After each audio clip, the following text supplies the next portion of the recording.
Okay, I think we'll just start, and then hopefully Shiko will join us as soon as I finish the welcome remarks.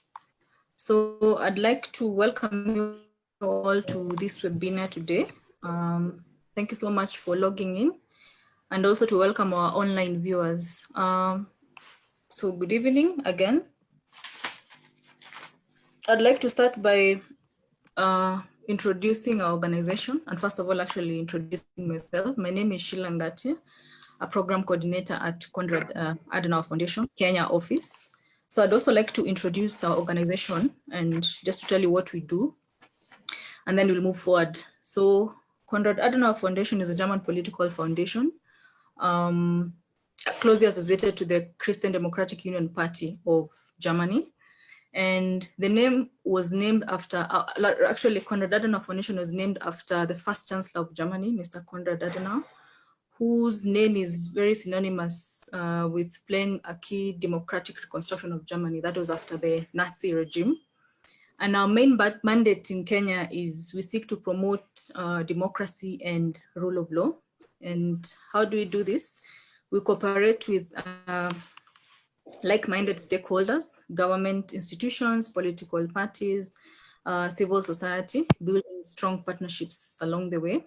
And the approach that we use is seminars, workshops, roundtable discussions on citizen rights and duties. And also we enable our participants who take part in our convenings to actively participate in the political processes in Kenya and engage and make use of their citizen rights and duties so as to hold our politicians accountable. So some of our key values include freedom, justice, and solidarity, which are the basic principles that pretty much underline the work of Konrad Adenauer Stiftung Foundation. Human beings being at the heart of our work, that is their dignity, their rights and responsibilities. And so CAST contributes these values in order to help Germany to connect to the world. We work in over 70 countries with over 120 projects around the world.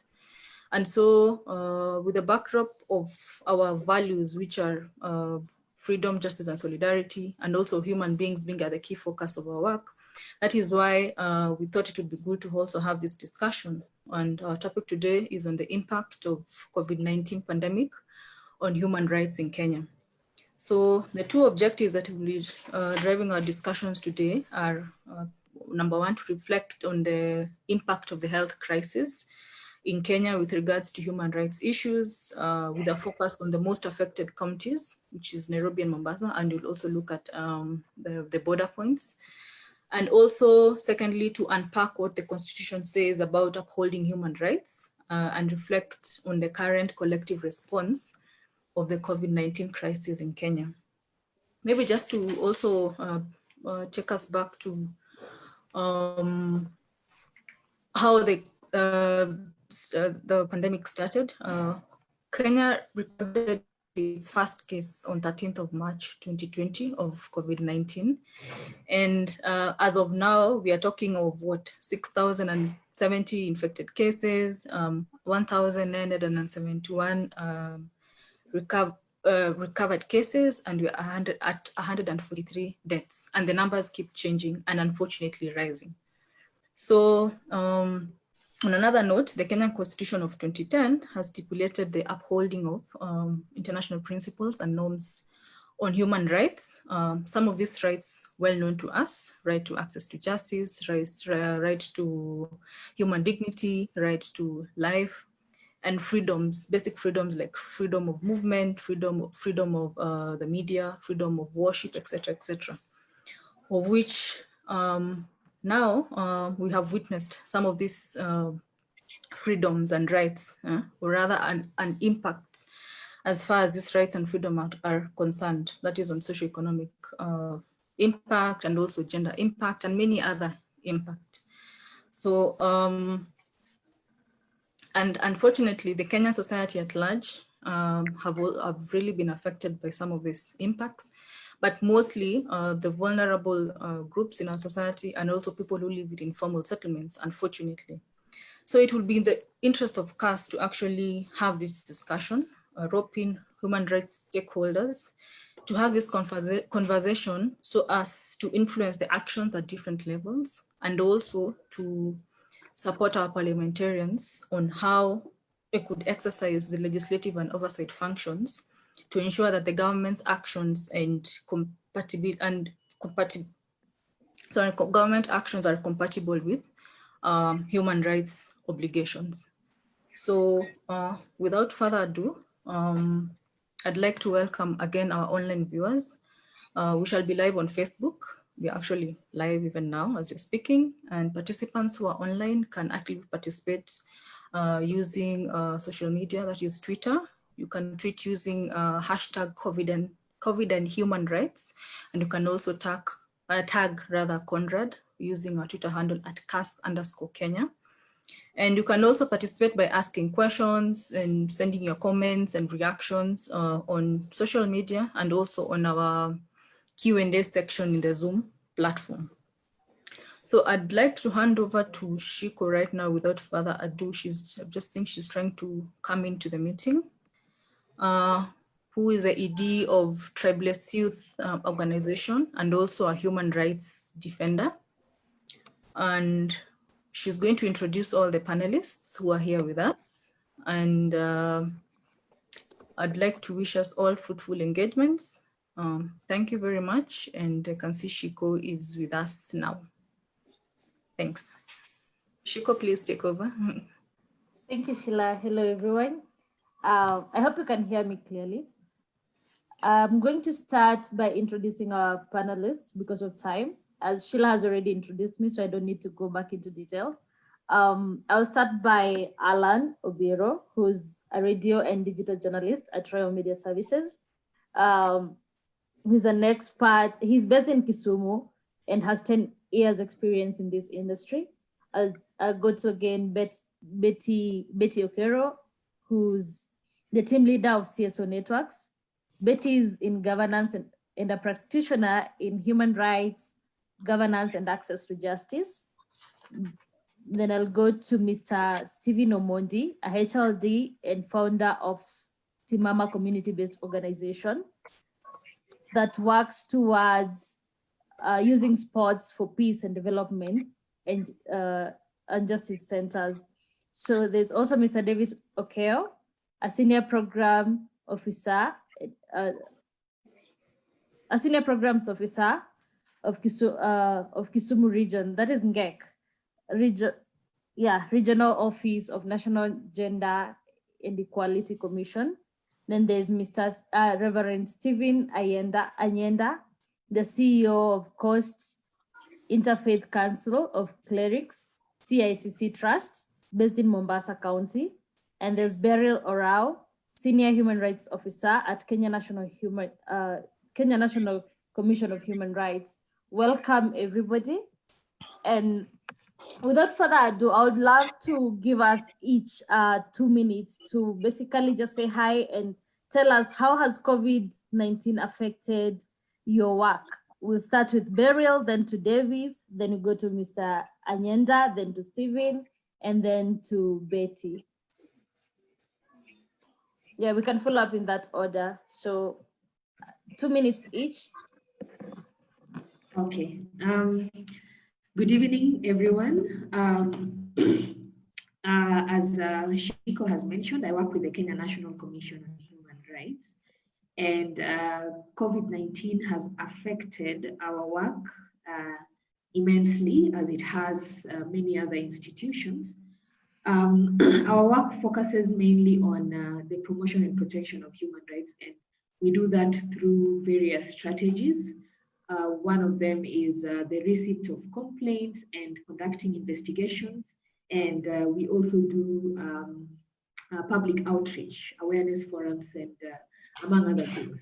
So the aspects of our work that has been greatly affected is one, investigations, because due to the restrictions on movement and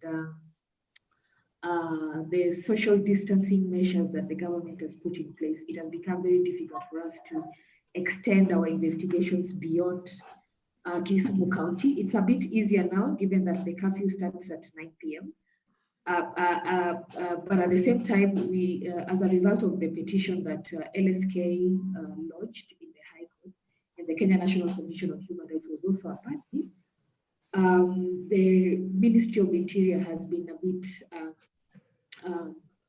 lenient in terms of allowing particular people who work in particular institutions to continue in their work beyond 9 p.m.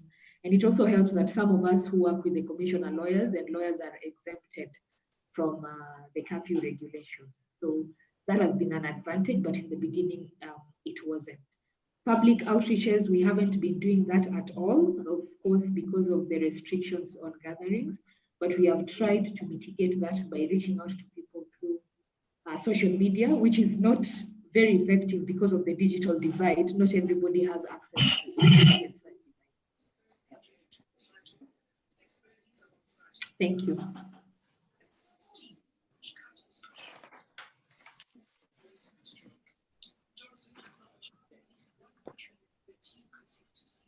Davis. Thank you, Shiko. My name is Davis Uchingo. I work with National Gender and Equality Commission, supporting Western Kenya under Kisumu Regional Office.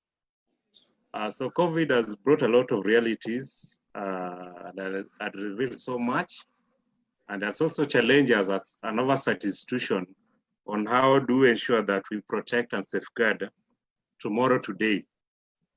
So at the outset of COVID, as one of our panelists had mentioned, our commission, we realized that a critical constituency which the commission is really mandated to safeguard their interest was being left out. That is the deaf community, especially, and also the other groups of persons with disability. So we are able to strongly, at the onset of the advisory, to through the chairperson, offer directive that we really need to ensure that these policies and actions are really inclusive, so that we can reach the special interest group, which the commission has been mandated to protect, and to ensure that we achieve quality and inclusion of all persons in Kenya. So far, so good. We're seeing progress in as much as there are still challenges which we are overcoming. My expectation in this meeting is that how do you assess, we're going to assess the impact of COVID-19 on human rights, but also going a step further by envisioning the change we want.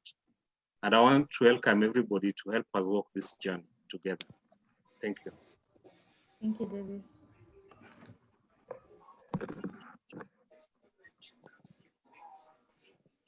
Okay, my name's Reverend Stephen Anyenda of the Coast Interfaith Council of Clerics. We are headquartered in Mombasa, Kenya, but we work in the 6 counties of the coast and then Nairobi. The way the COVID pandemic has affected us, and of course the government regulation, is that we work at the grassroots. We work with people at the grassroots. And when issues of cessation, Mombasa had a cessation, and of course we had other things, it has made our work a bit hard because we work with groups of people. We work with youth at risk. We work with victims of violent extremism. We work with the religious leaders at the grassroots. And when you cannot meet as groups and discuss issues, we work also with communities, community leaders, when we cannot meet and just discuss issues of peace building, issues of that make our youth and our communities radicalized. And when we cannot just discuss issues that have to deal with the socioeconomic issues of the people that lead people into other areas, then we have a problem. We find that we have a problem. So it's a learning curve for us also. We are starting to ask ourselves those serious questions. How can we work in future if another pandemic or another issue like this one comes up? But for now, we've been having that problem. It's until the recent days when the government allowed us to start meeting about 15 people, maybe in the churches, in the mosques, in the shrines, but we still find that we're having a problem. We'll discuss that further. because some of the law enforcement agencies have not been briefed properly. But so far, so good. I think we've survived the worst. We are moving forward and see what will happen. Sure, thank you.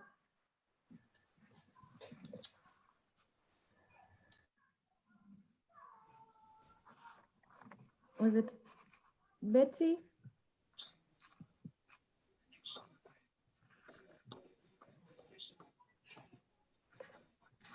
Betty? Hi. I think it's So, hi. Hi. My name is Betty, the team leader for CSO Network, and thank you very much for joining us in our webinar today. So for me, the changes we've made have been, positive actually for the organization. I mean, the first thing that happened was that we all had to go home because we were looking at the safety and health issues of our personnel. And while we were at home over there, we're sort of trying to figure out, so how are we going to work now that social distancing is in? So one of the things, of course, was that we couldn't go out in communities and engage in the regular, big meetings that were happening. And it required that at organizational level, we had to change. One of the things we did then was to then go and use media. And so we continue to engage. The use of, as an organization, we have increased the use of social media platforms to be able to have organizations. Our engagement with the state has also changed, so that we are looking at how do we partner with the county government when we're looking at issues around public participation, and how as organizations, we then have to go out there and go an extra mile in continuing to protect the rights of citizens to engage on the every single day basic freedoms and rights that the Constitution had guaranteed over there. I think for me, as an organization also, we've had to look at the way, at operational level, the need to ensure that now we have got health insurance for all personnel, the need to ensure that we're communicating with workers from home and asking ourselves whether we need to be able to have an office or the size of the office that we have. What is the value of it? So we are now starting to sort of self-reflect and say, how do we innovate in the environment that we're in? And also the appreciation on how networking and collaboration has become a very important tool and strategy for a number of us, because we cannot be the ones who are going out there. So how do we then start looking at grassroots organizations with a view to strengthening their capacity to take up a lot of the work that I think civil society has for a long time. So it's been positive in that we then reflect as institutions on sustainability of our programs and the development. And of course, one must also be able to acknowledge that the funding has also gone down. And with that means you start asking yourself, how do you ensure you protect your employees so they're not impacted, but we continue to work with them in an environment where we can see there's a shrinking resource. And where we're talking about the shrinking of civil society space, as we've noticed, then how radio then creates an opportunity for us to continue to engage in civic engagement activities, in ensuring that people continue to understand and appreciate their rights and their responsibilities. I agree with you, Betty. Thank you. We'll move to Stephen.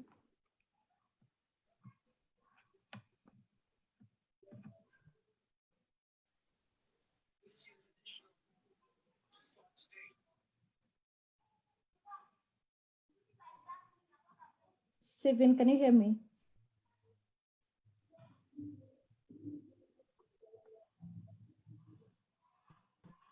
Okay.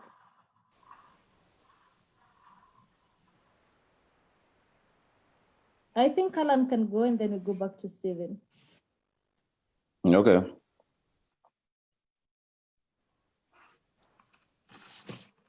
Can you hear me?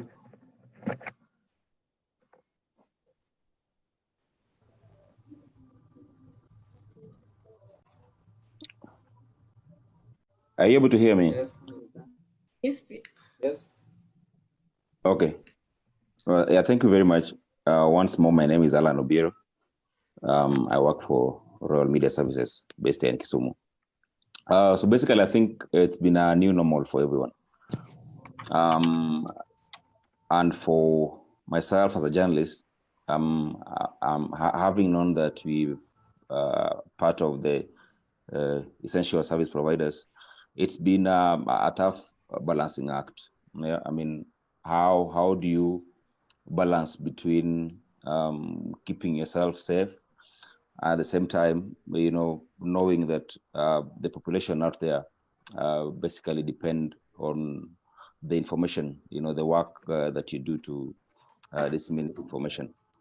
So it has come with challenges, yes, but we've had to adapt. We've had to do things differently. For example, trying to minimize, contacts, trying to minimize getting to places that are crowded, because we've seen there are a lot of issues, coming up that require media attention. So it's been a very thin line, but I think work has to be done, and we continue to do the work, even though there are risks, to yourself and maybe people around you, your family. We've had to hold on and basically ensure that there is the right and correct information, given out there, and that we are the voice of the voiceless. Yeah, so we just had to continue working to ensure that because there have been very many issues, and as all of us know, the first person people run to is the journalists. Yeah, so just like I said before, that it's been a new normal, tough, but we are trying to balance to ensure that we continue working. Thank you very much, Alan. Stephen, are you back? Yes, I'm back. Can you hear me? Yes, I can hear you. Okay. So in my part as a grassroots community-based organization, it has impacted one way negatively because we were dependent on major social gatherings, and with restrictions, this has been limited. And again, it has opened way in terms of maybe monitoring issues on human rights issues, and also because we are working also on social justice. And part of what we've been doing all along after COVID has been to partner with Life and Peace Institute, where we've been monitoring the impact of COVID-19, not only to security, but also to human rights. Back to Shiko. Thank you very much. I'd like us to try and take the minimal time possible because of time that we have, and so that we can be able to tackle each and every question extensively. So with the current issues and under the wake of COVID-19, we all know that there are several issues that have come up. We've seen them on the news, we've seen them everywhere. But the bigger question is, what is the responsibility as citizens and the government?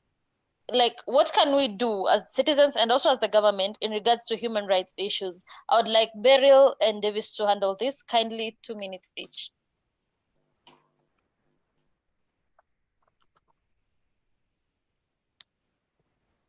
Okay, thank you, Shiko. First of all, I would like to say that under international law, it's states or governments that have the primary responsibility to respect and ensure human rights. And for them to be able to discharge that obligation, there are a number of things that states can do. And one of the main things that they should do is develop legislation aimed at protecting human rights, amongst other measures. So in the context of COVID-19, the state did well to develop regulations that were going to guide their response to the pandemic. And the process of making those regulations is supposed to comply with the constitutional standards and international standards. In this case, what is expected under the International Covenant on Civil and Political Rights, and at the regional level, the African Charter. So I wouldn't say that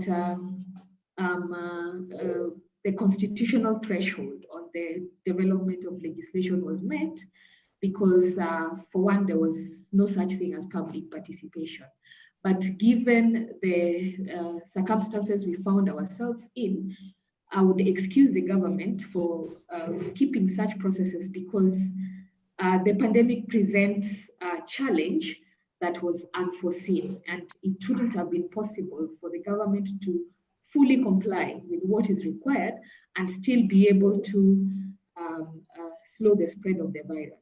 So the obligations on the part of the government, and in the context of this pandemic, what we expect to see as human rights practitioners is the government respond or ensure that the existing health systems are boosted enough to be able to cater for all the challenges that we're facing at the moment. On top of that, it's as much as it's government that have the primary responsibility in relation to human rights, even private individuals have responsibility. And as a private citizen or as a member of the public, the least you can do, or the only thing that is expected of you, is to respect the rights of others and to comply with whatever regulations that the government puts in place. I understand that it may be difficult for some people to comply with some of the regulations, for instance, in relation to maintaining a distance of a meter between one person and the other in places where there's a high population and little space. It's difficult for such a regulation to be implemented. But the bottom line is, even citizens have to obey the laws that the government has put in place, and citizens also have to respect the rights of others. Lastly, private entities or corporations have increasingly become very influential in terms of the impact of their activities on human rights. And in the context of COVID-19, the National Commission on Human Rights has received more than 200 complaints from people who have been summarily dismissed under the pretext of the coronavirus. And what I would want to say is that as much as the business environment is difficult, human rights haven't been suspended.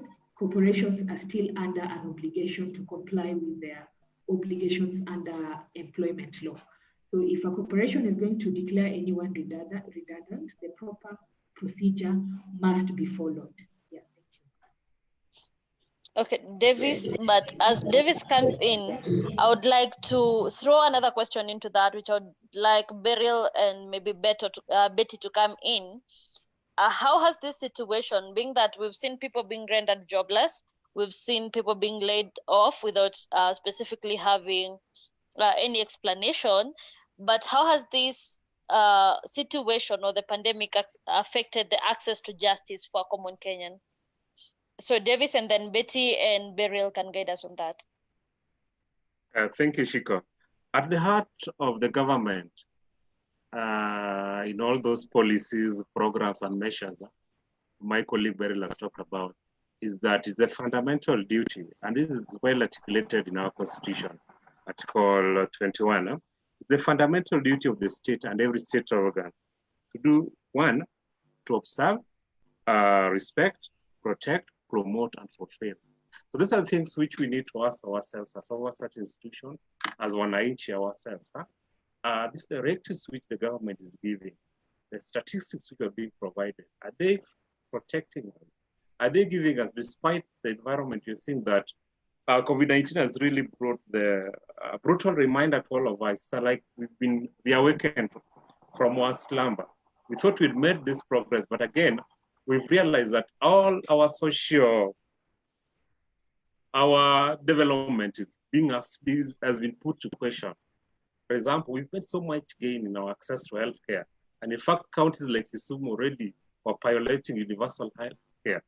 But again, with the crisis, we realize that it's so deep that we have to reset most of the development gains we are making. In terms of education, we are seeing our biggest shift, okay?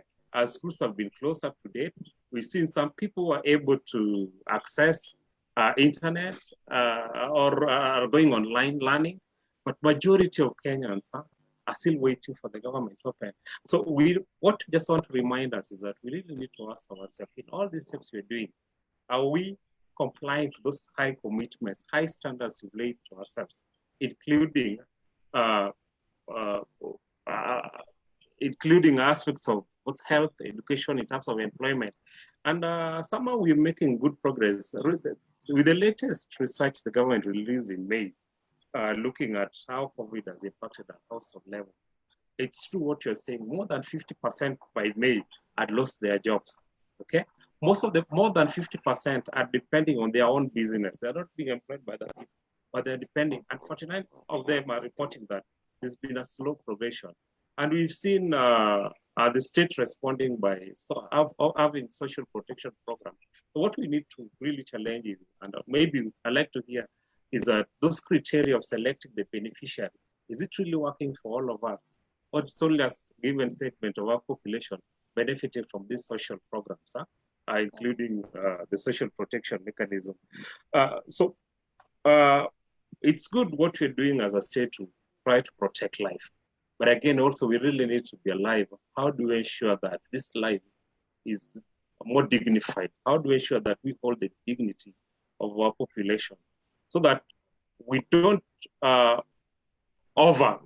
overemphasize fear at the expense of asking, is it really right? Yeah. Thank you. Beryl, please take us through on how these situations have really affected the access to justice to common mwananchi or Wanjiku rather. And while at it, there's a question here for you by Collins, who says that Beryl has rightly said that the pandemic hasn't suspended human rights. If that has been the case, how is the right to accessible and affordable housing realizable when the government itself engrosses its mass demolitions and evictions of populations? So I would want you to tackle that while tackling this so that we save on time. And once you're done, maybe Betty can come in and also weigh in on that. Thank you, Shiko. On the issue of access to justice, right from the beginning, it's been very difficult for Wananchi to access justice during this time. One of the main obstacles is that the regulations that the government came up with, I would say, enhanced the powers of the police or the purposes for which the police discharge their duties. And as a result, with that enhanced power and with the courts closed, there was a lot of room for violations to be committed and redress not to be obtained, because the channel through which redress is supposed to be obtained was constrained because courts weren't operating at full capacity. Fortunately, at the initial stages, after noticing the manner in which the members of the National Police Service were handling the situation, and I have to say that they were probably also caught unawares, because for members of the police service to be able to discharge their duties within a human rights framework, apart from the normal accountability issues expected internally and even from external oversight bodies, there are things that need to be done. For one, they need to be trained to be able to respond properly to particular situations. And they also need to be equipped to be able to handle members of the public safely while having regard to the safety of the public as well as their own safety. So access to justice has been a real challenge, but bit by bit, we have seen the judiciary start to open up. And in terms of, in relation to people who were already in remand or were in prisons, the judiciary released thousands, I believe more than 3,000 people who were in jail for petty offenses, and people who were in remand also had their bail terms reviewed to be able to enable them to meet those bail terms. But that is not sufficient, because even if you allow someone to be out on bail and the bail is say 5,000, there are people who still cannot afford that. So it helped in a way, but it didn't really meet the standards of access to justice that we would expect in normal situations. The measures that the judiciary put in place to enhance access to justice, again, I will insist on the digital divide. We have this assumption that everybody has a smartphone or people can access internet, but I can tell you more than 50%, or I don't have the specific statistics, but the majority of Kenyans do not have access to these facilities, and and therefore they were not able to make use of the courts. But little by little, we are seeing some improvements, and we hope things will get better with time. In relation to the question Collins has asked about right to accessible and affordable housing, yes, that's a responsibility of the government, and it is unfortunate what we have seen over the past few months. And it's something that even the United Nations special procedures cited as something that the government shouldn't engage in at all, especially during this time.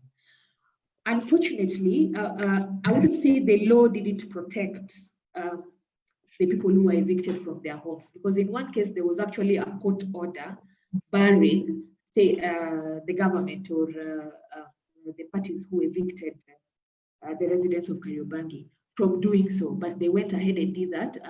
I would say that is a result of impunity, basic disobedience of court orders. So the law did its part. There was an order meant to protect these people from losing their shelter, but someone went against that. And I think going forward, what we need to focus on in such circumstances is these people or these parties who defy court orders, what is supposed to happen to them.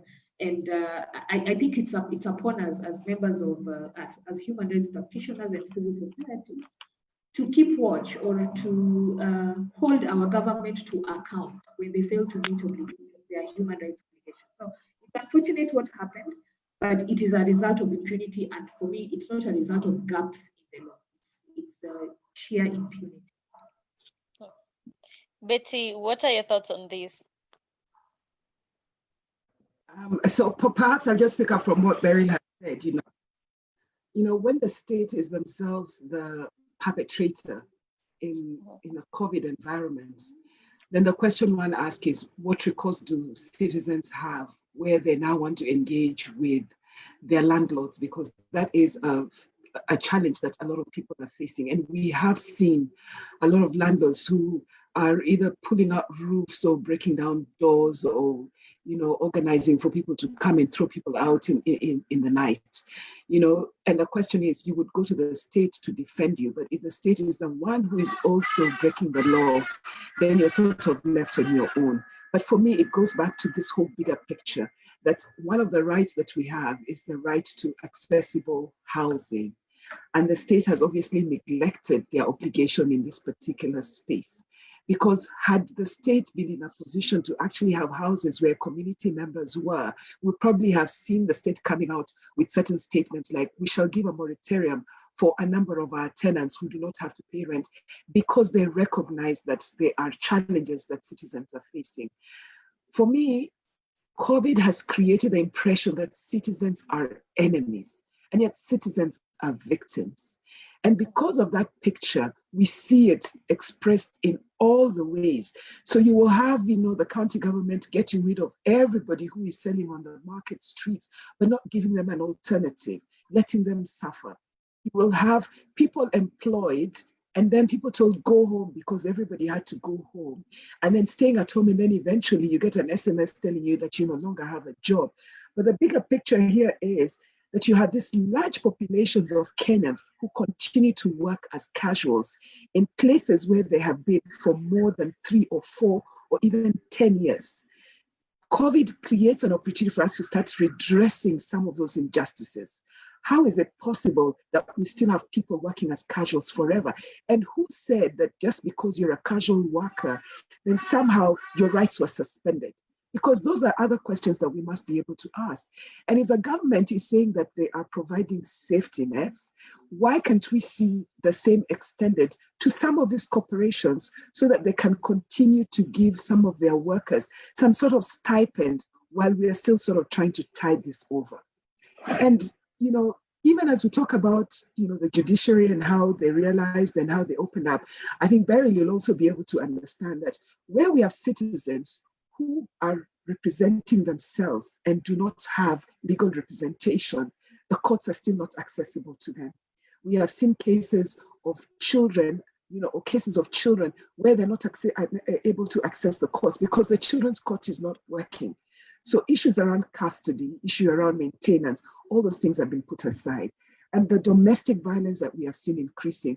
And yet, in relation and in admittance to the fact that we are seeing a high risk of sexual and gender-based violence, child defilement, incest, we still have a curfew that says, I need to stay home until the next day, because we have not created an enabling environment that ensures that victims are able to seek support immediately the crime happens. We don't have safe spaces or safe shelters for women. So even if we go and report these cases, we are telling them to go back to the same unsecure space that they are. So community members are struggling.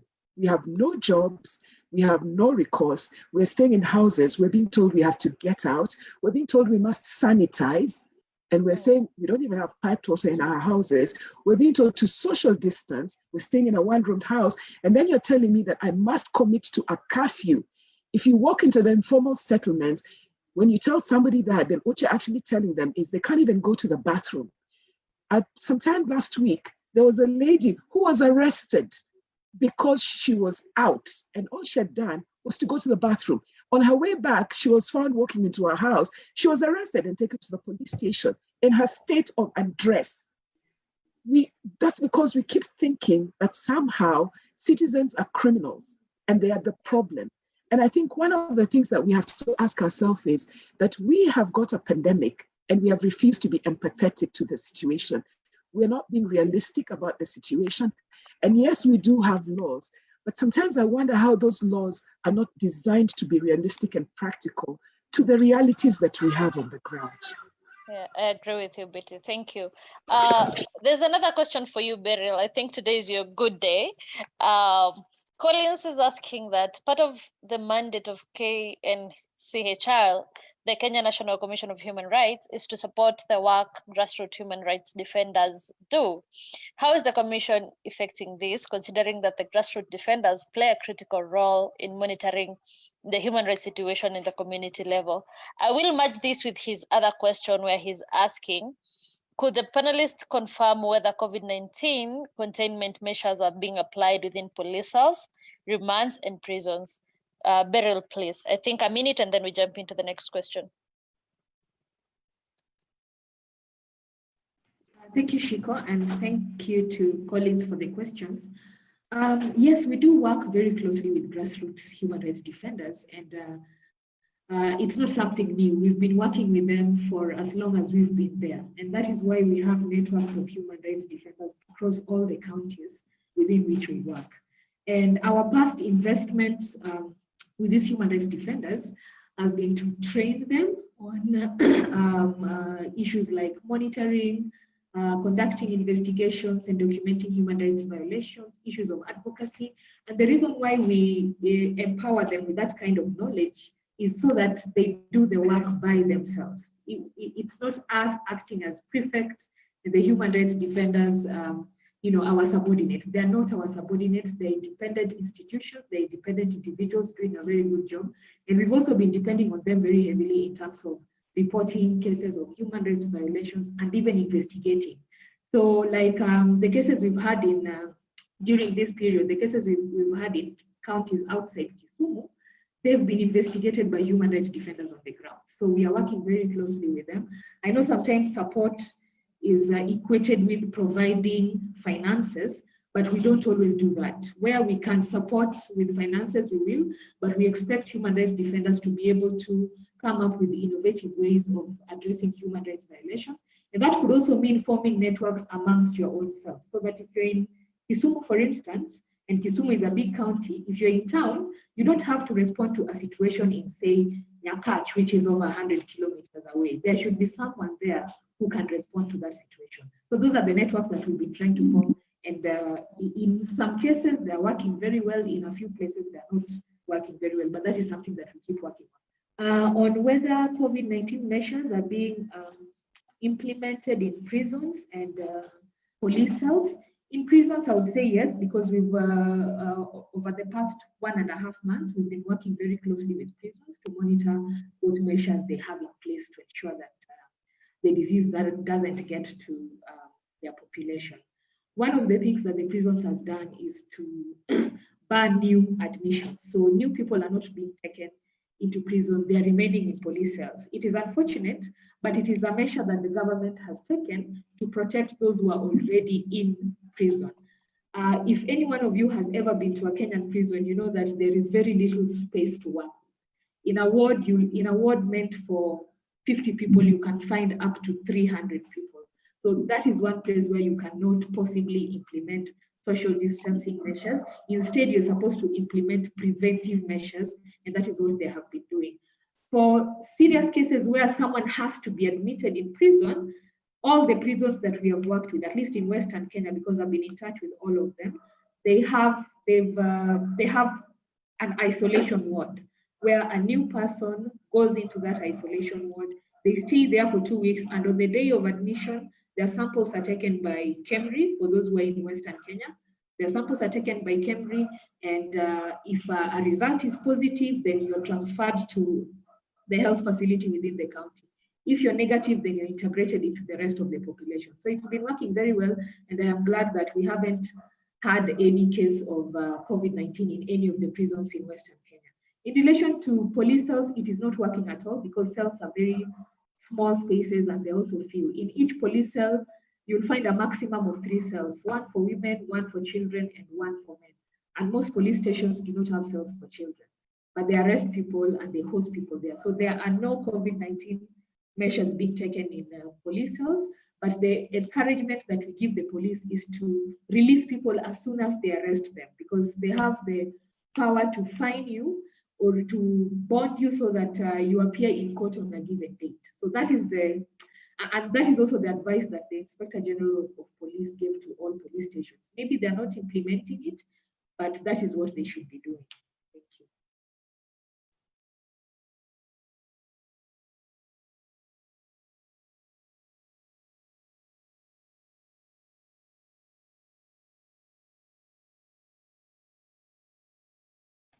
Shiko, unmute yourself.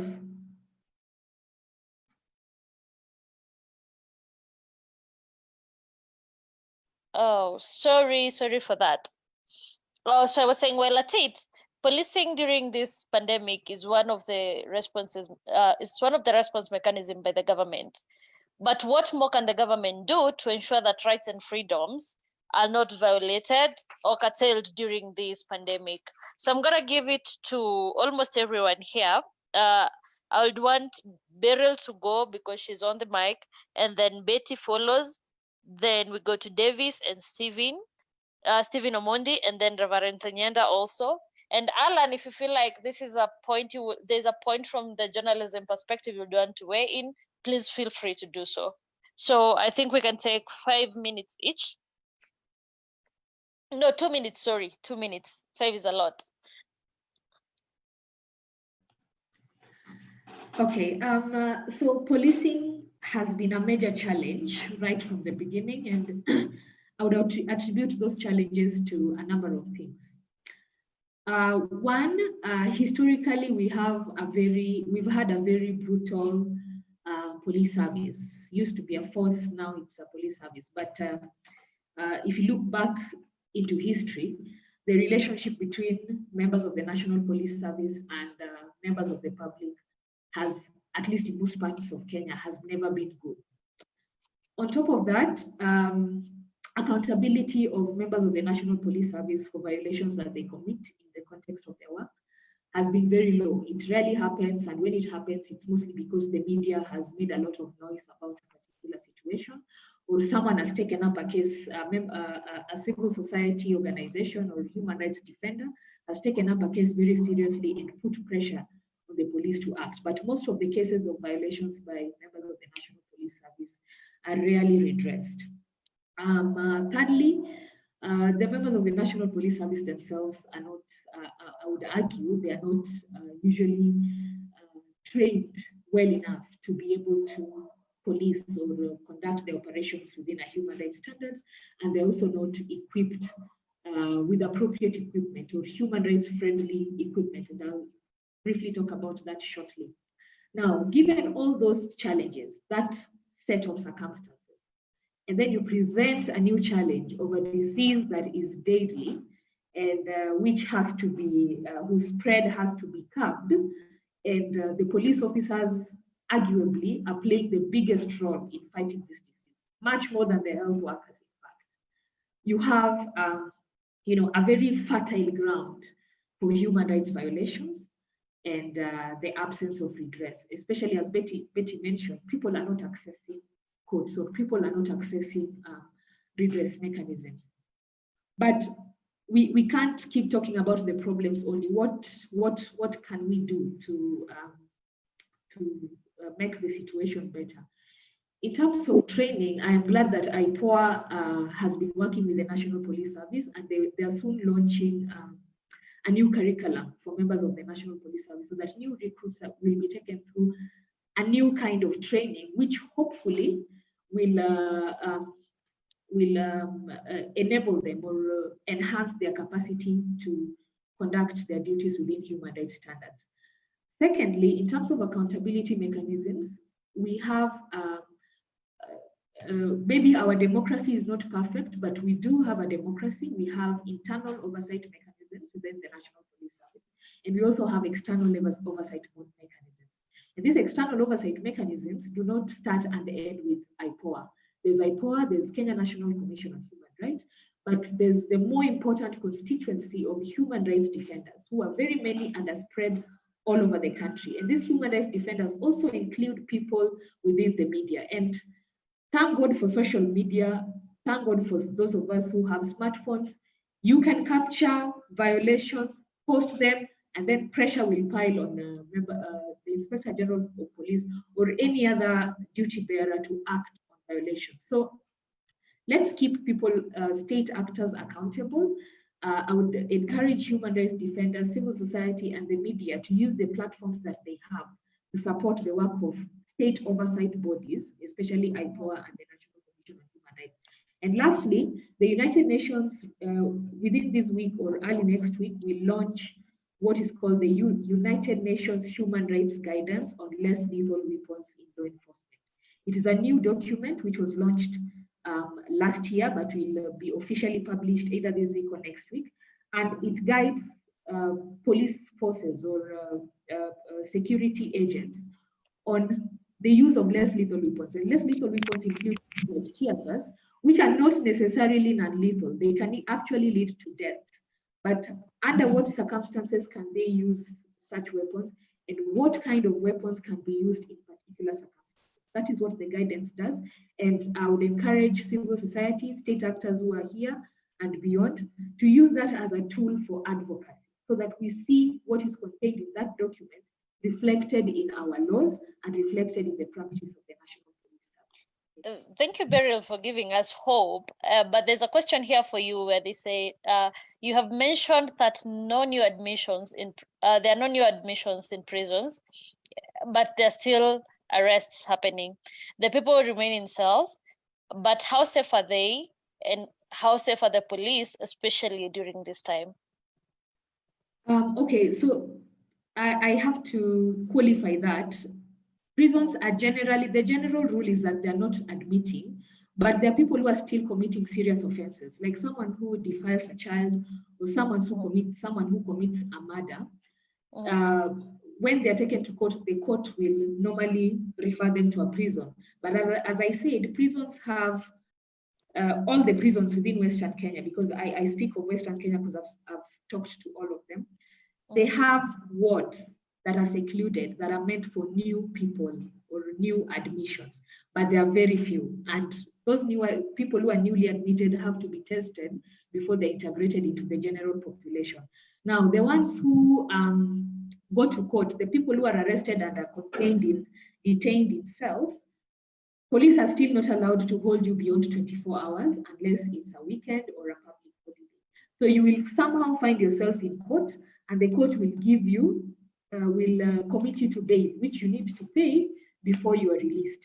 So if you are completely unable to pay that bail, what they're doing now is to return you back to the police cell until you're able to pay. In case you're not able to, you just have to keep going to court to ask for more lenient terms until eventually you are able to pay whatever amount that you're supposed to pay. It is a difficult situation. It's a new thing even for the judiciary, the prisons, and even the police.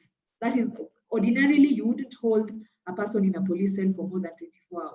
But now there's that exception because, again, we do not want to transport infections to potentially infected people to prisons. So it's difficult, but I think we are not there yet, but we will at some point. I'm hopeful that things will get better. I'm hopeful too. Betty, as you come in, there's also a question for you as you tackle this question. Caroline asks, Betty Okello, with the rise of domestic violence and the government's guidelines of staying at home, what are some of the measures put in place to assist victims in times of curfew?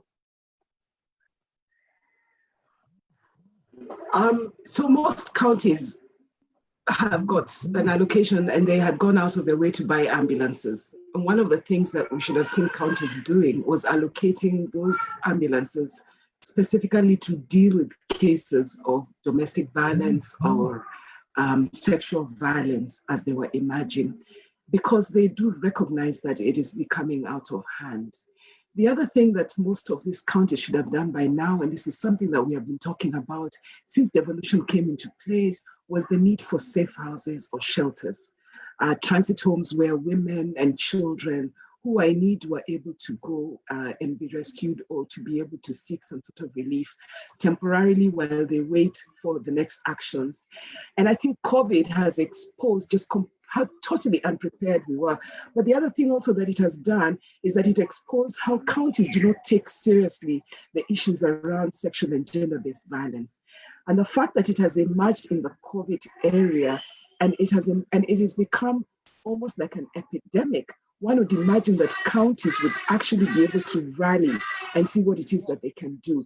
And they still have not been able to do anything. So for me, as somebody who's working in this particular field, I'm concerned, and because then it means that I am talking to a government that seems to be completely mute to the things that are going on in their own respective counties. The other issue, of course, therefore, is that even when civil society want to engage in this, we can only do so much. We don't have the resources to be able to construct this. So in response to what, the question that Caroline has asked, there are certain counties that have done amazing work. And I think Makueni has shown us that it is possible. There are also other counties like Mombasa that have shown us it is possible to be able to address the reason why people are not wearing masks by taking it upon themselves to provide it, and not even that, to engage with the police, to be able to have a conversation on why it is important for citizens to wear masks, so that you stop pummeling people like as though there is a problem. There are people who are starting to make a choice between wearing a mask and putting food on the table. And we know what choices people will make. And also just dealing with these laws in a fair way.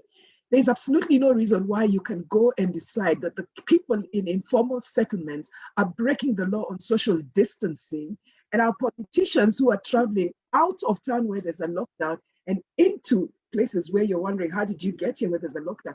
Or even having rallies in places where they're having get-togethers, are getting away with not going through the same laws. Because what it does is that it creates an environment where citizens actually think that this is a joke, and they stop taking this whole thing seriously. And that means that you're talking about credibility and legitimacy of a state, and people start questioning what it is that the county government, or the national government and the county governments are doing. Finally, I think we need to also start looking at our laws and asking ourselves whether they make sense.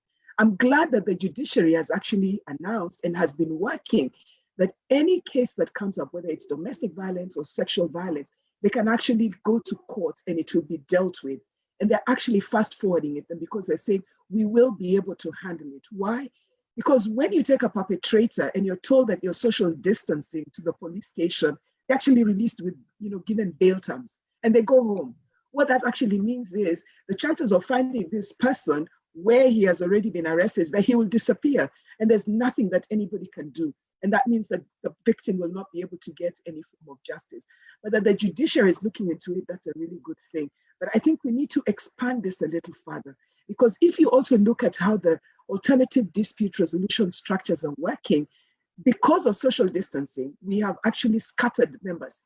And so we have, perhaps one or two people for whom guys will go to the chief's, office and say, you need to deal with it.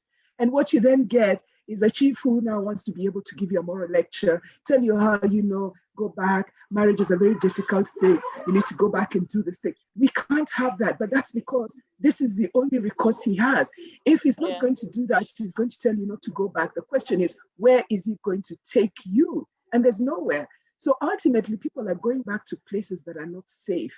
And so we need to figure out, if this government is serious about justice, then the first thing it also has to do is that it must be able to address some of the causes that put people in those environments. We've got to start looking at issues around mental health. It is an issue. We have got to start looking at the fact that people do not have jobs, and it is an issue. It is causing massive discontent in homes and creating the sort of conflict that we're seeing. So even as we are thinking, we have to stop militarizing action by saying that everybody's a lawbreaker because they want to do it, and start looking at some of the social impact that is leading to it so we can address it and deal with prevention, something that the state continues to ignore. The prevention methods do not exist. And because of that, even our response system is not working, and we're then creating just a cycle of violence that we keep seeing again and again. Yeah, that's true, Betty, and thank you. And as Davis comes in, I think this question also touches on your docket. As you tell us what the government is doing or what measures are there to assist, please match that to the questions that we had, and also weigh in on Betty's point. What are the possible solutions for these victims? Okay. Thank you, Shiko. The biggest question I can ask on policing is that, and our nation needs to be aware, is that who is watching the watcher? Okay, you enforcing the law, and our people, as part of public education or advocacy measures, we really need to let the wananchi and even us know that there's always somebody watching this policy, the policy agencies, including the police themselves. And there's so many avenues and so many platforms which have been opened up, and so many spaces. And what we really need to make our people understand that we need to speak up, okay? Speak up so that we can see that comprehensive, because that's what the government has promised us, comprehensive response. Even before responding, you're saying that you're going to comprehensively protect our people, okay? So the question is, in the effort of in protecting our people, we are seeing a lot of violations. So the people need to know that there are both the state oversight institutions which are watching this, the implementers, and the developers or the initiators of the policies, and also the enforcement agencies. But again, also, we have active non-state actors who have been doing marvelous work, as Betty has just mentioned. Let me give an example. One of the sectors which has been affected by COVID-19 is transport.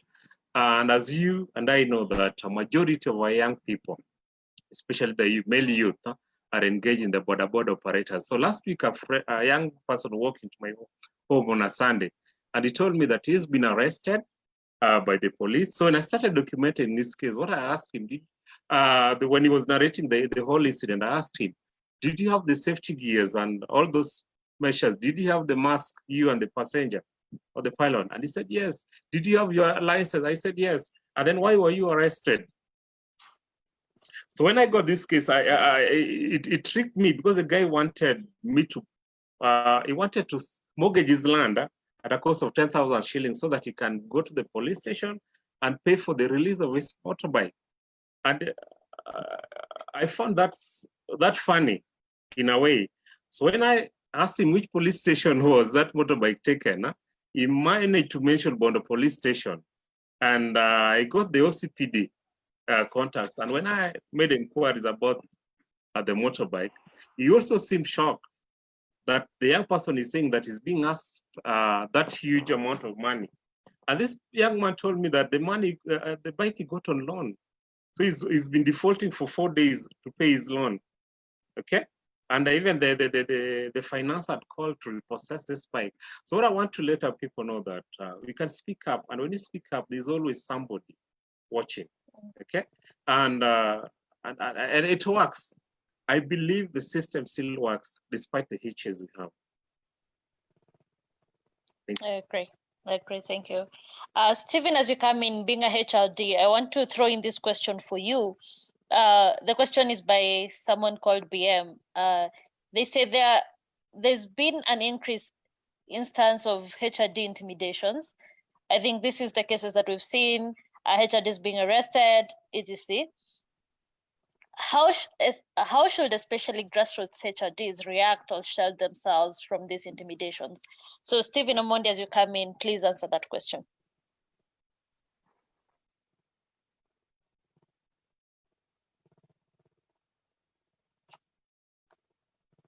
Stephen, are you with us?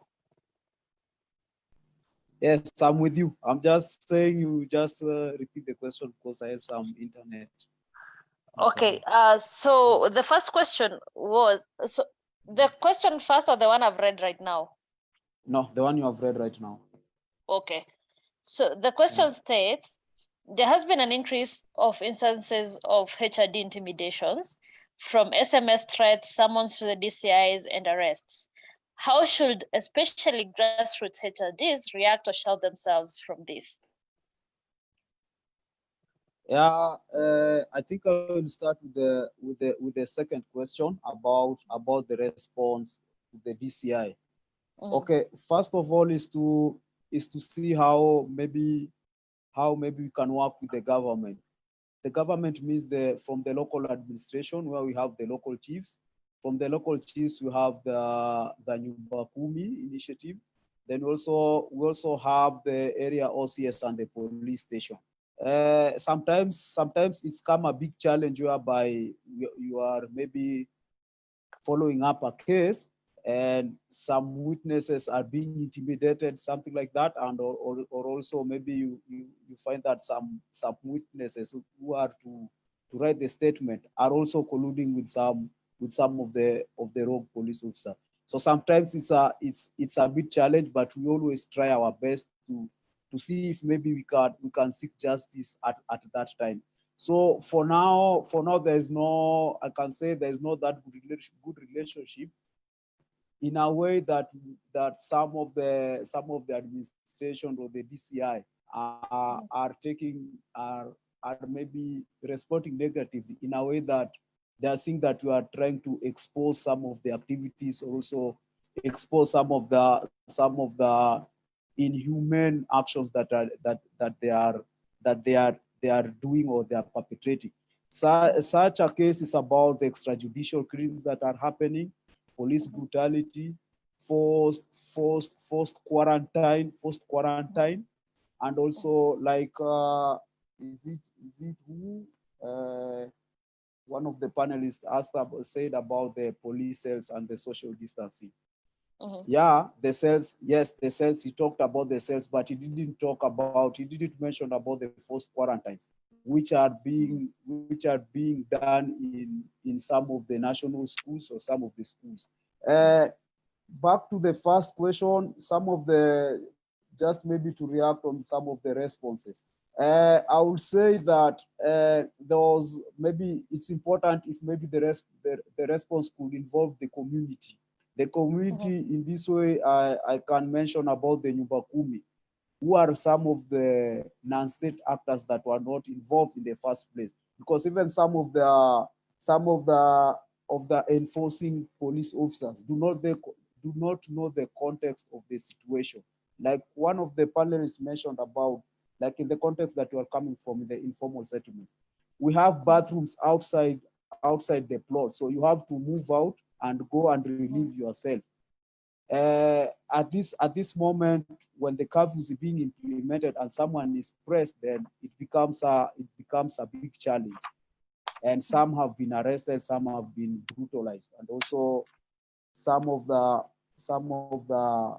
mothers who are pregnant have not, because of fear of brutality, they cannot go out to access maternal care. The other issue is also on responses about the early warning system. I think it's about 3 months after the COVID pandemic was announced, and also some of the restrictions that were put on board. Within 3 months, within the first 2 weeks, we could see the early warnings about police, maybe about police enforcing, using force. We've also maybe seeing that there are enough equipments for our medical who are working on or who are responding to the COVID-19, and also some of the police officers who are at the front line of maybe trying to respond with such issues. So I will maybe call on the government and also the stakeholders who are involved to see how do we react with us that are there, because 3 months down the line we are seeing numbers of maybe brutality happenings, high number of COVID-19 cases increasing. So what is being done, or what can be done? The other thing is about protection of the implementers, which I've mentioned about the protection, or maybe supporting the gears to protect some of these people who are working in the front line of COVID-19. And even the police themselves, we've seen them implementing, and they have also not adhered to the rules. They lack masks, they lack sanitizers, and apart from that, they are hounding people, and at the same time, they are going back to their family. So these are some of the issues that we should talk about. Yeah, thank you very much, Stephen. Thank you very much, Stephen, for the insights. I know, Beryl, there are some of the things you want to respond to that, but you will answer that in the next question. Let me first go to Reverend Anyenda to just weigh in on the same question on policing and what more can be done right now.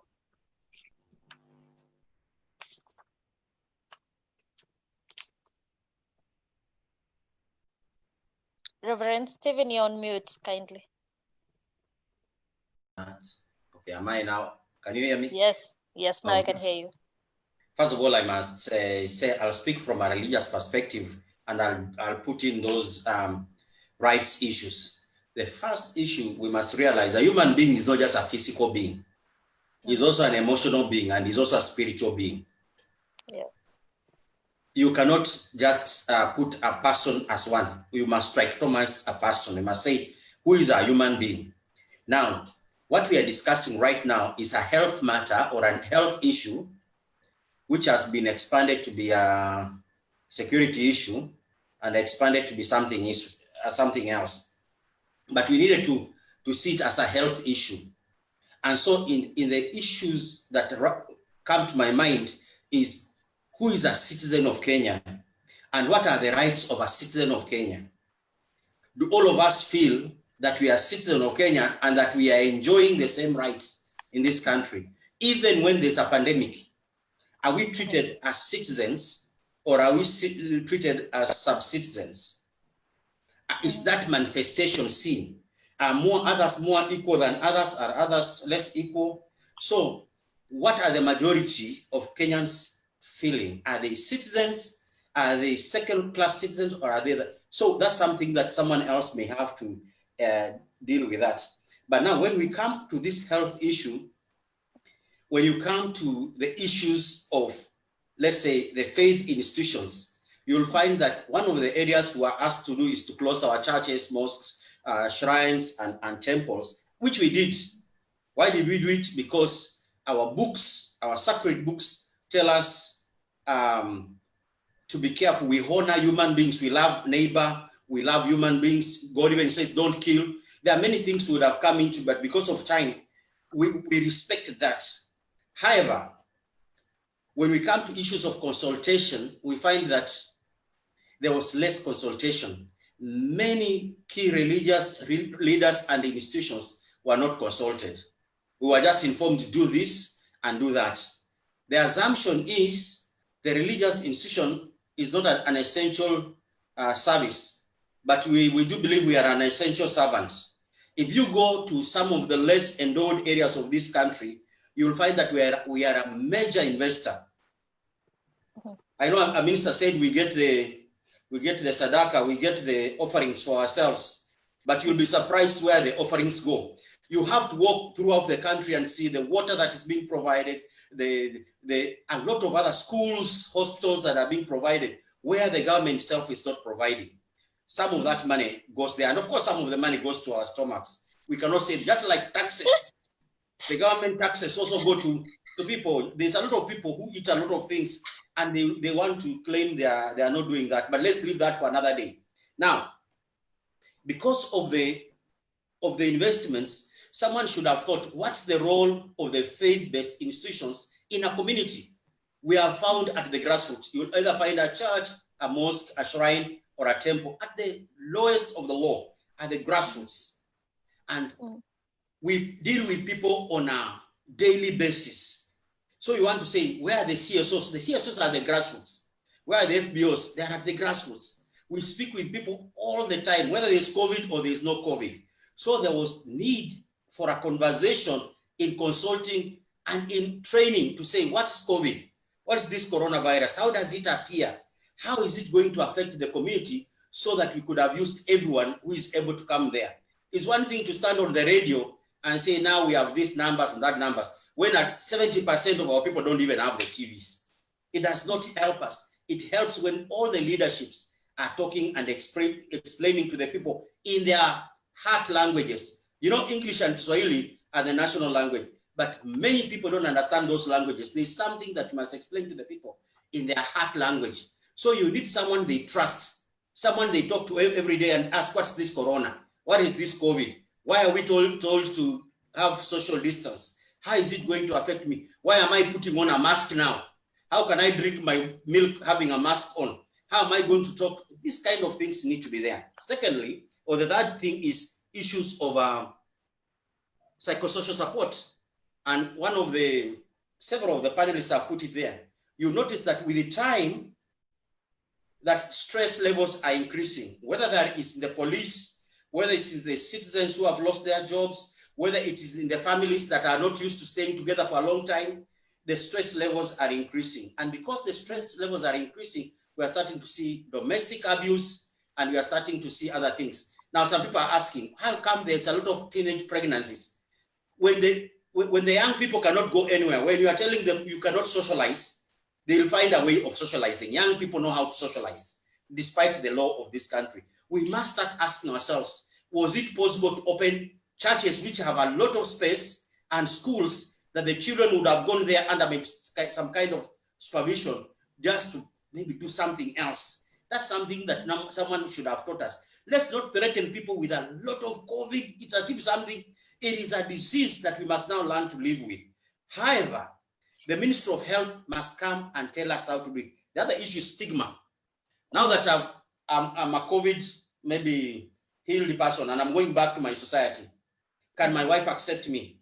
Can my husband accept me? Can my community accept me? The issue of reintegration of the people who have been victims of stigma is something else. So what I'm trying to say is that I do believe one of the rights that was abused and has been abused is the right of information at the grassroots. That one, I can easily say it. And Reverend, since we are still going to the question of rights, I would like you to tell us more about the issue that the churches have been closed and places most places of gatherings have been affected.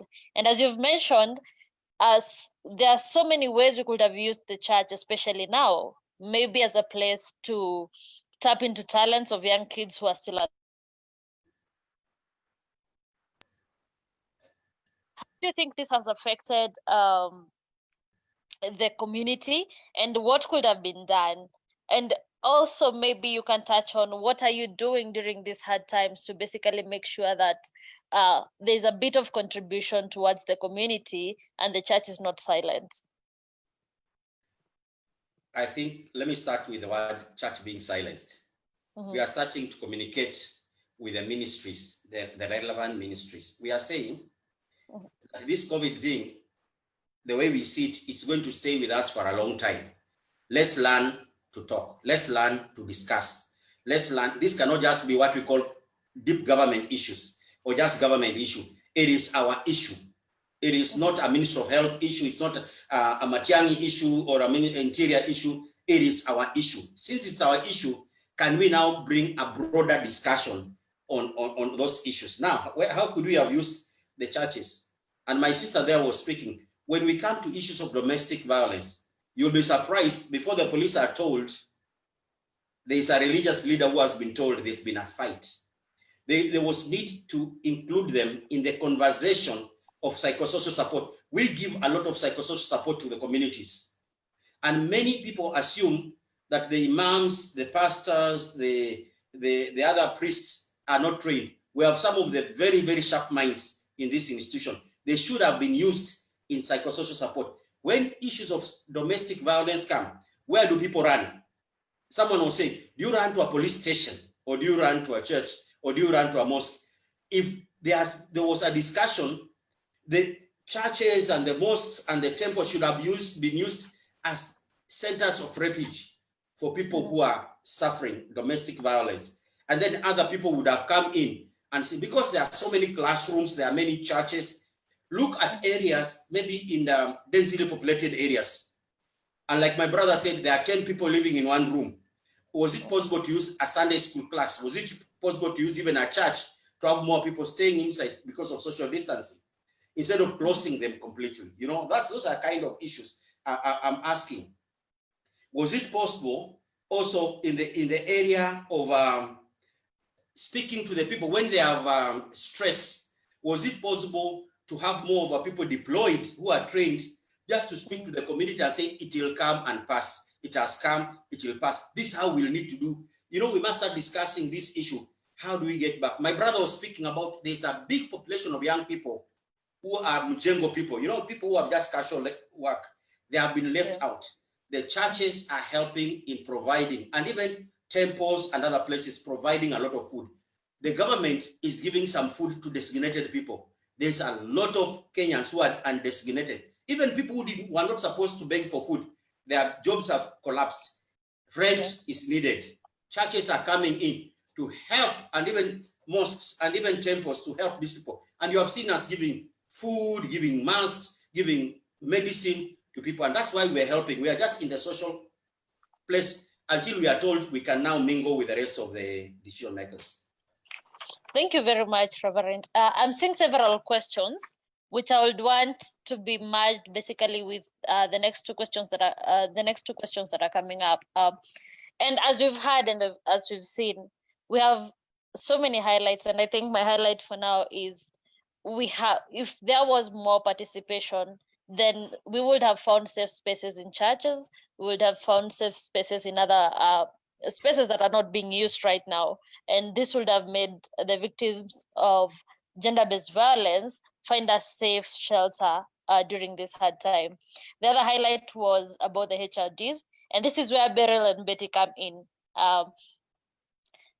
We all know that the situations have been different, but as we prepare ourselves to celebrate the 10 years of our constitution, how can basic human rights standards guide the country's effort to respond to the health pandemic? This is, as we answer this kindly, let us also look at, and this is for you, Beryl, how safe are the HRDs? And also, let us look at, a question came in on police brutality, and I think this is something we might want to look at. I want us to rush because time is not on our side. So maybe we can address this in the next 2 minutes each. Beryl will go first, and then Betty. But I would like to do it the other way around. Beryl has started so many times. So Betty, go first, and then we go to Beryl, so that we can actually see how is this affecting us in regards to the Article 21 and 22 of the Constitution on the Fundamental Bill of Rights. I think, first of all, we must acknowledge that one of the things that has happened since the emergency laws were put in place is how the executive has been able to amass power and consolidate it. I think it was just about 2 weeks ago, no, maybe perhaps 3 weeks ago, when we had this new directive about how we were reorganizing state departments, one of which was even independent organizations are now coming to work under the departments. And I make reference particularly to IPOA, that it's now under the Ministry of Interior. So it has lost, what we're saying is that it's losing its independence. We're talking about how the National Gender and Equality Commission is being merged or being swallowed, whichever it is that people want to talk about. But we're seeing that there's a complete reorganization of how all these institutions that have been put in place to protect, according to the Constitution, to protect the interests, the rights of citizens, they're losing. We've seen how the judiciary is not being given their normal allocation in budget. What that means in the long run is that we're not able to get cases handled as fast as possible, but also creating a sort of threat and intimidation, which means what we're asking ourselves is, are we then telling the judiciary that they cannot work the way they're supposed to work? The police that we have reported time and time again about, police violence, we have documentation, we have everything, and not a peep or a squeak from either the minister or even the head of state or even our members of parliament or our MCAs. Nobody's talking about it. So we need to be worried. And one of the things that citizens have got to recognize is that they need to be able to figure out how they are going to work together. Documentation. We must be able to have evidence-based advocacy. Citizens who are affected must be able to come forward and report and be able to share that information. Civil society organizations need to speak out. The platforms that we have, the social media platforms, are actually quite effective. Kenya has been known to be one of the biggest bullies. I'm not saying that's something to be proud about, but I'm saying that if we were to use that platform for a social good, that would work out really well. And I want to say this to Reverend, because I had Reverend talking about, nobody is going to ask you to come and do it. The social justice agenda is the church's agenda. The people's issues is the church's agenda. The injustice that we see everywhere in the country is the church's agenda. Creation of safe spaces, the churches should be. We don't need to ask you. The church needs to come out and say, I speak on behalf of the citizens and the voiceless. And that as we are speaking now, I have yet to hear the church talk about the human rights violations that we have witnessed, where the police have used excessive, brutal actions. Remember, we're talking about more than 23 people dead as a result of enforcement of the quarantine. And so we need to figure out how we can work together. For issues around HRDs are at the community level. The society needs to rally around these important people because they are the ones who raise the issues of the citizens whose rights are violated every single day. And moving forward, I see civil society, HRD, and the church forming a very strong coalition, including the trade organizations, because they represent rights of citizens who are being violated, especially in the labor sector.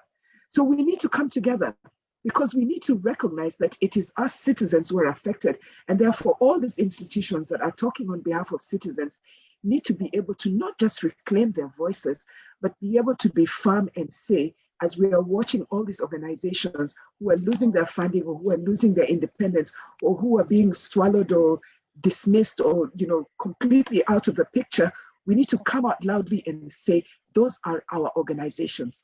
We need to protect them because they speak for us. Yeah, thank you, Betty. Beryl, to you. And I want to merge that with this question.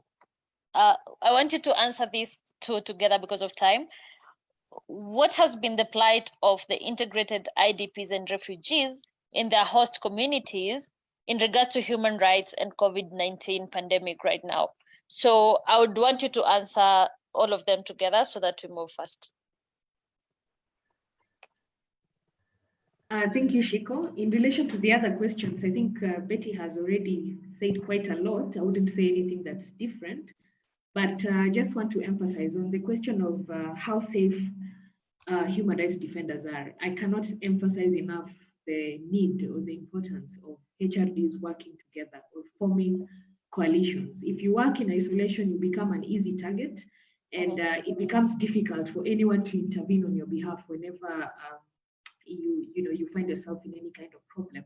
So it always helps to have people doing human rights work. It doesn't have to be the exact thing you're doing, but if they're also in the human rights movement, then work as closely with them as possible. And the National Coalition on Human Rights for Human Rights Defenders Kenya chapter has been working very well with human rights defenders. We have referred so many cases of HRDs at risk to them, and they've been able to help. So what I always tell HRDs wherever they are, because HRDs don't have to be organizations. They can be private individuals. Make sure these people know you. Get to know what organizations or what institutions can I quickly run to when I find myself in this particular situation. Who are the people I can call and will intervene whenever I find myself in any kind of problem. So have those networks. Networking as a HRD is very crucial, and it helps to improve your safety, and also working with communities. But in relation to working with the communities, again, it's upon us to encourage communities to support the work of human rights defenders. And when you have that kind of support from your community, then you, by extension, you have some level of protection from your own communities. But I understand that there are particular categories of HRDs who are at a greater risk than others. For instance, HRDs working on issues of sexual minorities. The reason why they are at a greater risk is because even the communities within which they work do not support what they do and can endanger them. So for such categories of HRDs, it's important for state actors to enhance measures to protect HRDs who are engaged in that kind of work, and also those pursuing police accountability. On the plight of integrated IDPs and refugees, globally, COVID-19 has greatly restricted movement. So refugees are no longer coming in because and those who do are probably smuggled or trafficked into the country because the formal channels of movement are relatively restricted now. But those who are already in the country, whichever country it is, those who are already in the country when the restrictions of movement were put in place, they're entitled to the protections that international law guarantees them. So, of course, refugee camps, it's almost impossible to implement social distancing measures in refugee camps. But if within a refugee camp, there is no single case of COVID-19, then it's upon the government and international organizations that support refugees to ensure that they put in place preventive measures.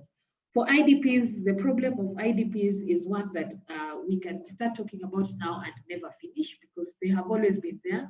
And unfortunately, I don't think there is any policy or there is a clear policy that the government has to deal with the problem of internally displaced persons in this country. The ones that, there are people who are displaced as early as 1990, 91, 92, and they're still displaced today. There are those who are displaced in 2007. Recently in Ahero in Kisumu, there are people who are displaced as a result of flooding. It's very difficult to address the problem of IDPs in a single day or in a single month or in a single year. But it's important for governments, and this is something that civil society can take up for purposes of advocacy. It's important for government to come up with lasting measures because you do not want people constantly stranded. You want lasting measures. It's good enough, it's okay to provide them with blankets and food and all manner of things. But what lasting solution are you providing for these internally displaced persons and the refugees? So it is those kinds of measures that we are pushing for. And the National Commission on Human Rights has been working very closely with international migration organizations and even the government of Kenya in dealing with issues touching on migrants. Progress is slow, but I always say as much as it is slow, it's better than nothing. Yeah. Thank you, Beryl. I want to go to Alan now with the current issues, and I want to look at it from the angle of our media or the press that we have is supposed to act like the watchdog of the community, or rather the source that the community find truth in. How has the reporting during this time affected your work? And also, how has the situation right now affected your work? And what can you say were the highlights or the worst or the best situations while doing this during this time? Thank you, Shiko.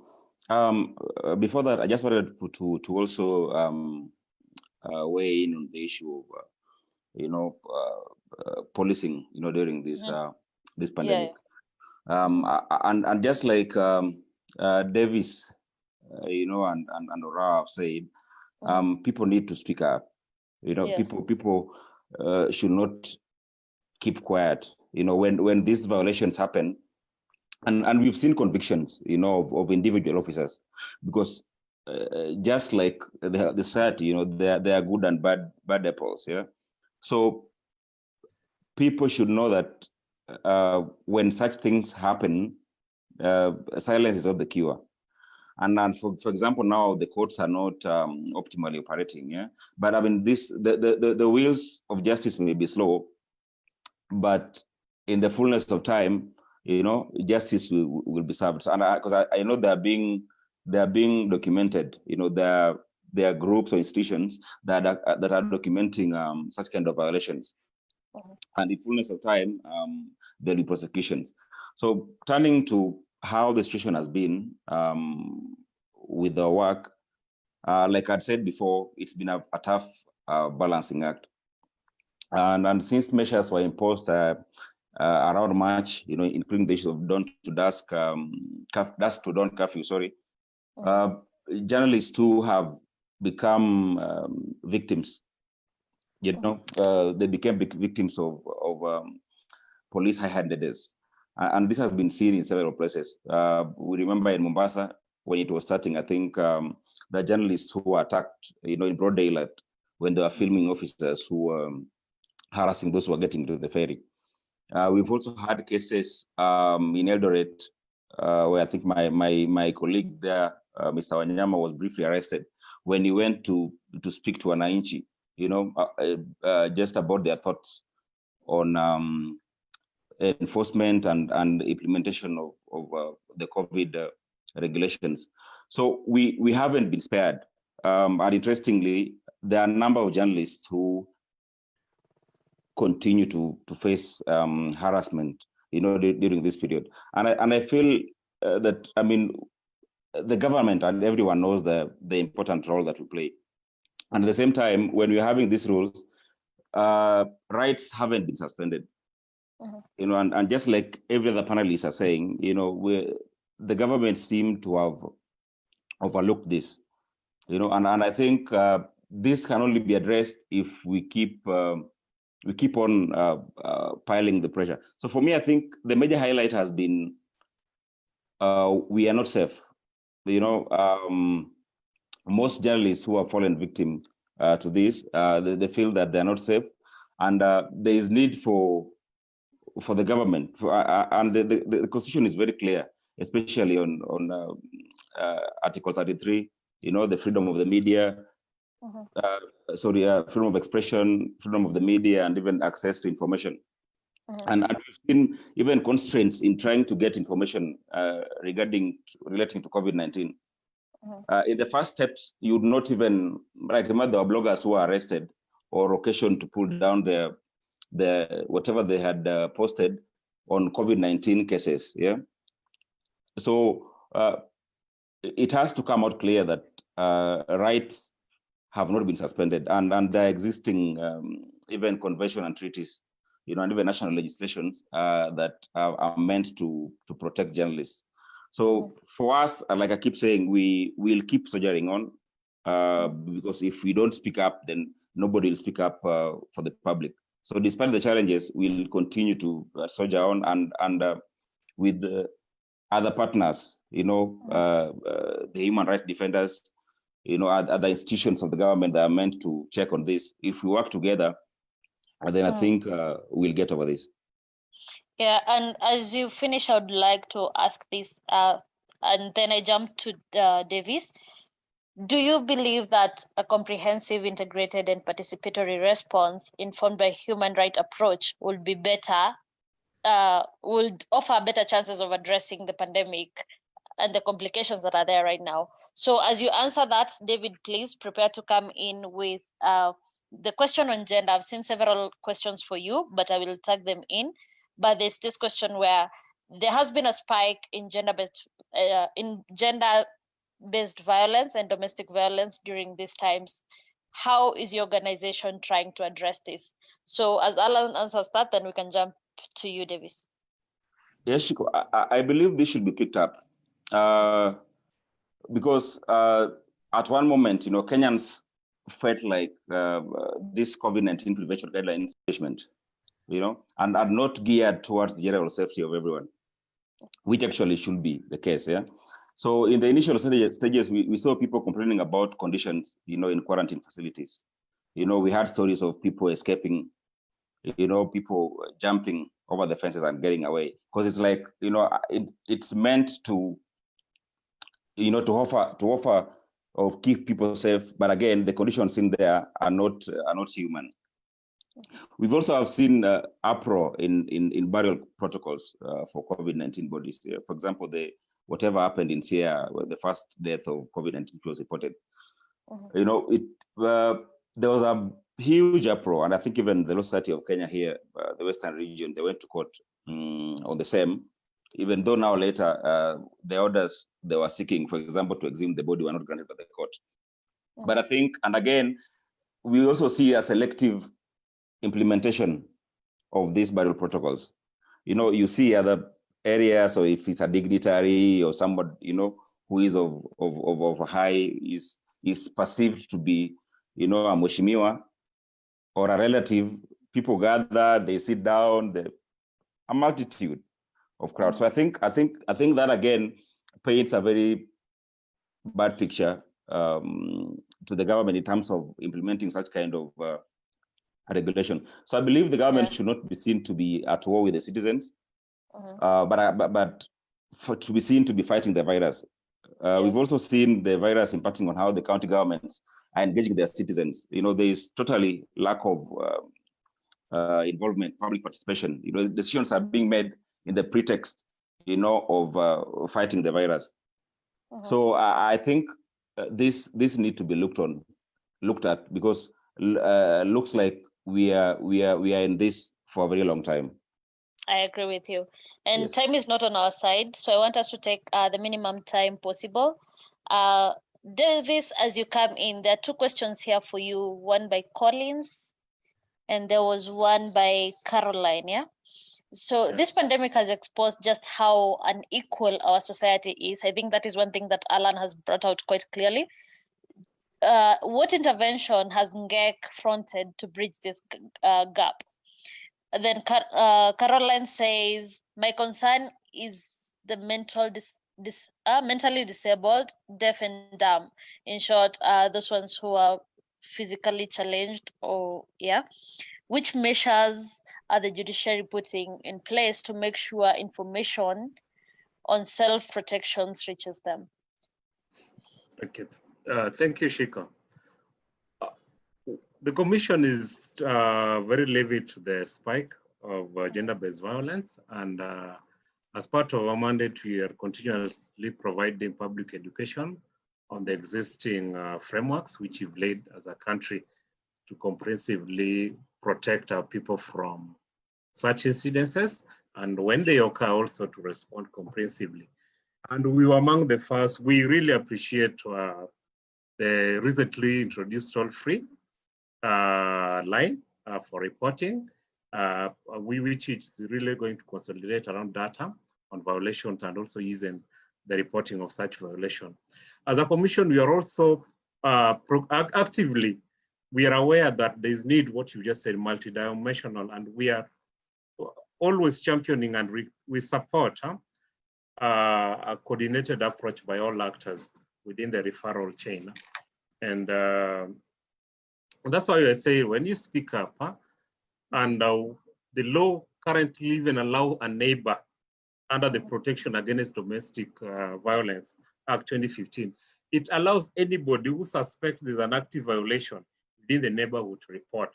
And I think this is what we really need to make our people be aware that you can speak, and if you can speak yourself, the law now allows you, including the person next to you, if you suspect, then report. The gap which has been there is that when neighbors take up these cases and they report to the police, the first question they're being asked, are you the person being violated?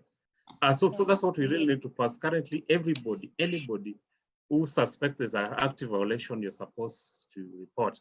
And as a commission, we're still receiving complaints, and where we can act on them, immediately we act. And where we need, we already recognize the strength of other stakeholders, we normally seek for referral, no? For those cases. Thank you very much. Thank you, Davis. Thank you for the insights. Well, that's it. Before you mute your microphone, we are going into our last question before we close. But democracy advocates for freedom, justice, and solidarity are some of the key principles. What are some of the lessons learned during the response to health crisis moving forward? I want all of us to take a minute to respond to this. Strictly a minute. Beyond a minute, I'm going to cut you short. So we'll go to Davis, then Reverend Ayenda, then Beryl, then Betty, then Alan, then Stephen. Quite quickly. Thank you. All lives matter. I think that's what we really need to tell our people. All lives and all of us matter, and that we need to hold the state accountable. We are not going to suspend the individual rights and also the collective rights of our people during this COVID. And then lastly, all the policies response, both at the national and the county government, need to focus on equity. And I'll just speak on the budgets. I know we've lost opportunity, but I want to urge the citizen that we still have opportunity to give feedback to the county on the budgets they've passed, which have locked out the benefits of certain members of society. Thank you. Reverend Stephen Anyenda. I'll just say again, like I said, all citizens are equal here. Mm-hmm. The problem is, again, I've been corrected, all citizens must speak up. Yeah. And I think that everyone whose right is violated, even before your neighbor says it, shout. Yeah. And maybe my advice would be, we reactivate the religious leaders to be the voice of the voiceless. As soon as someone shouts, pick it up and start shouting it also, so that all of us are shouting at the same time. I think when we do that, there'll be equity. Secondly, if we find there are some people who are favored and others are not being favored, we need also to shout so that everyone else feels they are part and parcel of that society. Thank you. To you, Beryl. I can't shout enough about that, but I'll just add something. The idea behind standing up for other people's rights, it's not something that we have just come up with. It's actually in our constitution, in Article 3 of the Constitution, which requires, places on every single person a responsibility to respect, uphold, and defend the Constitution. So when you're standing up for someone, it's not because you're a busybody or you're a gossip or anything like that. It's actually a constitutional responsibility, and a very important one at that. And part of respecting, upholding, and defending the Constitution means holding state actors or duty bearers accountable for whatever decisions they make or whatever plans they come up with which affect us. So I am glad that initially there were missteps, but people are learning. The church is now involved. Not every church is in that committee that was established, but at least there's some. The voice of the church is now being heard, and the voices of various categories of people is also being heard. So let's keep our institutions accountable, and let's keep speaking up whenever there are violations. Let's use the tools that we have at our disposal, particularly social media and the human rights defenders on the ground. Grassroots. Thank you, Beryl. Thank you, Beryl. Let's go to Betty, 1 minute. So most of the stuff has been written, but I think for me, one of the things I want us to acknowledge is that the majority of Kenyans have no insurance, they have no savings, and they're all living in an environment of fear as they see everything around them collapsing. The government has a duty and responsibility to take affirmative action to ensure that their economic, social, and cultural rights are protected, including if it's just provision of grants, just so we can be able to bring them to the level where they were, or even better, as we're trying to recover from the impact of COVID. The other thing also is that we need each other. All Kenyans must rally around together to be able to defend the freedoms that they have fought, to not give up on demanding accountability, and for citizens to not give up on reporting every single violation that happens, because it's only by speaking up, by speaking out, that we'll be able to make sure that we hold the government accountable. Thank you very much. Alan, then Stephen. Yeah, I think the overriding call here is for the public to speak, to speak and speak, continue speaking. And again, the media has, and we always offer the platform to amplify such voices. to catch the attention of the government and responsible authorities. And I feel the government also must be able to uphold high human rights obligations in the implementation of the COVID-19 regulations, because at one point we get worried that deaths occasioned by such violations would even surpass the ideal deaths from the COVID pandemic itself. Thank you. Thank you very much, Stephen. Okay, much have been said, but I think my parting shot will be if maybe we can just work together in solidarity, and in light of implementing the policies, we must always adhere to the principles of humanity. Thank you very much. And I think a lot has come up, and kilicho na mwanzo kina mwisho. So we are coming to the end of our conversation. And unfortunately, I know human rights is a conversation we cannot complete in a day or in 2 hours. This is a conversation we need to have again and again. I'm glad to have heard all of you. I'm glad for the outcomes that have come in. But we cannot finish this without hearing from you. What are your parting shots? Half a minute each person, that is 30 seconds. So we again start from Betty to Beryl, Stephen to Alan, and then Davis, and then we hand it over to Sheila.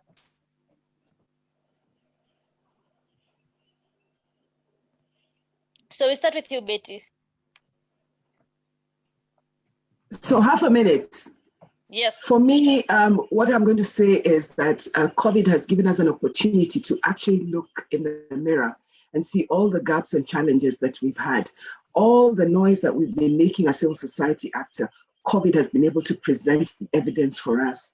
And because this is so out there, we have an opportunity to be able to transform, to be able to change the way we do things. Thank you. Beryl, to you.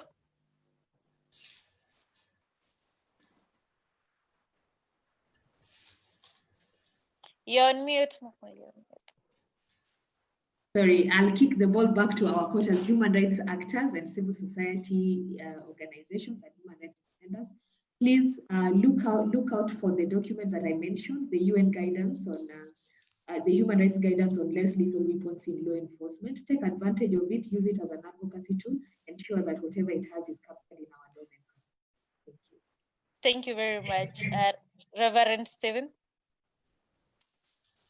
I believe that COVID has highlighted some of the things. We can see how vulnerable we are, mostly the faith-based issues. Now we need to get back. We used to be on the national agenda. We fell back because of one reason or the other. It appears it's time now to come forward and start speaking, because if we don't speak, at least have the advantage of a pulpit, or at least even if I'm at home, I still have I carried my pulpit at home.